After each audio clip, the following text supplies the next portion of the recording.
తెలంగాణ కార్యకర్తలు అందరూ బీజేపీ కానీ, టీఆర్ఎస్ కానీ, కాంగ్రెస్ కానీ కార్యకర్తలు ఇప్పుడు ఎలక్షన్కు టైం వచ్చింది కదా, ఇక కాలు మొక్కుతారు. ఇప్పుడు మన ఎమ్మెల్సీ ఓట్లు అయిపోయేదాకా ఆడు పెద్దోడు, ఇక పటేళ్ళు కానీ లేకపోతే పెద్ద పెద్ద లీడర్లు కానీ ఉన్నోడు కానీ గుడిసెల బత్తారు చూసినావా, అడక్క తిండి రోడ్డు పడుతూ పోయేటోడిని కూడా ఇప్పుడు కాలు మొక్కుతారు ఓటేయమని.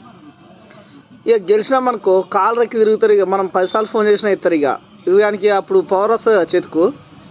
ఇక ఆడు ఇక కింద ఉన్నాడు, ఇక మీద కళ్ళు కూడా ఏడేవు. ఇక అప్పుడు నెత్తి మీద అప్పుడు కింద అప్పుడు మన కాళ్ళకి కిందికి ఉంటుండే కళ్ళు, ఫస్ట్ కాళ్ళు ముఖ్యంగా కిందికి వస్తారు కదా. ఇక గెలిచినాక కళ్ళు నెత్తి మీదకి పోతాయి, ఈ కళ్ళు మీదకి ఎక్కుతాయి. అప్పుడు ఇక మనం అన్న అన్న కానీ మాట్లాడరు, తమ్ముడు అన్న మాట్లాడరు, పేరు పెట్టి పిలిచిన ఆఖరికి పట్టించుకున్నాడు.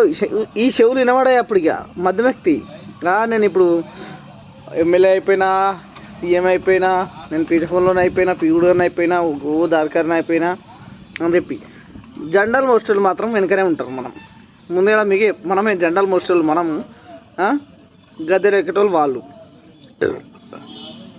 మీరు కరెక్ట్గా జనరల్ మోస్టర్లు. ఈసారి గల్లలు బట్టి గుంజ అడిగే హక్కు మనకు ఉంది కాబట్టి కార్యకర్తలందరికీ జెండాలు పట్టుకోవడమే కాదు, మనకి ఇది కావాలని పోరాటం చేయండి, ఇది కావాలని కొట్లాడండి. హామీలు ఎక్కడ ఏమైనా ఎవరు ఏ హామీలు ఇచ్చారో అవి నెరవేర్చమని తెలపండి. పక్కా నాకు ఇచ్చిన హామీ ఏమైందని చెప్పేసి నిలదీయండి. ఎందుకంటే ఓటు మన హక్కు, నిలదీయడానికి మనకు సర్వ హక్కులు ఉన్నాయి. ఎందుకంటే మనం గెలిపిస్తేనే వాడు ఆ సీట్లో కూర్చున్నాడు ఎవడైనా సరే. ఒక సీఎం ఒక స్థాయిలో ఇప్పుడు కూర్చున్నాడంటే మనం గెలిపిస్తేనే కదా సీఎం అయింది. సర్పంచ్ అయినా మనం గెలిపిస్తేనే సీఎం అయింది, ఓట్లు వేస్తేనే సీఎం అయింది. సో ఇది మైండ్లో పెట్టుకొని పనిచేయండి కార్యకర్తలరా. ఏ పార్టీ కార్యకర్త అయినా పర్లేదు, మీ అందరికీ ఇది ఒక్కటి గుర్తు తెచ్చుకోండి ప్లీజ్. నేను ఏ పార్టీ కార్యకర్త అనేది ఇక ఎందుకు చెప్పడం, కానీ నిజంగా నన్ను కూడా చెప్తున్నా, నేను కూడా మోసపోయినా, నన్ను కూడా మోసం చేసిన క్యాండిడేట్ మంచి వ్యక్తి, అవసరం సొచ్చాక సోమలింగం సొచ్చాక రామలింగం అనే క్యారెక్టర్ మంచి వ్యక్తి అయినా అలాంటి వాళ్ళని ఇక్కడ కాదు పెట్టుకోవాల్సింది, ఎక్కడో పెట్టుకోవాలి తెలుసా, మైండ్లో పెట్టుకోవాలి, గుండెలో పెట్టుకోవద్దు ఎప్పుడైనా సరే.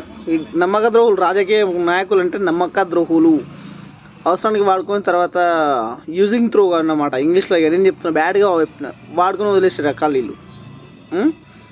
భయ్యా జనరల్ మోస్టర్లు, వెనకాల పార్టీ కార్యకర్తలు, నీకు కరెక్ట్ నీ మనసు చెప్పిందే చేయండి తప్ప ఒకటి చెప్పొచ్చి నాకు ఇది చేయండి నాకు హామీ, అవన్నీ దొంగ హామీలు, ఒక్కటి పక్కా లేవు.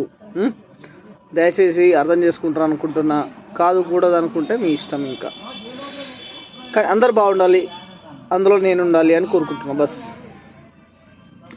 కాదు కూడా కాని కక్షాలు చేసి నా మీద ఏదైనా కథలు అల్లిరనుకో, తర్వాత ఇక మరి నేను కూడా సీరియస్ కావాల్సి అంటే సీరియస్ ఏం కాను, భయపడి పారిపోను. సమస్య ఏదైనా ఎదుర్కొనే సత్తా నాది, గట్లా అని చెప్తున్నా.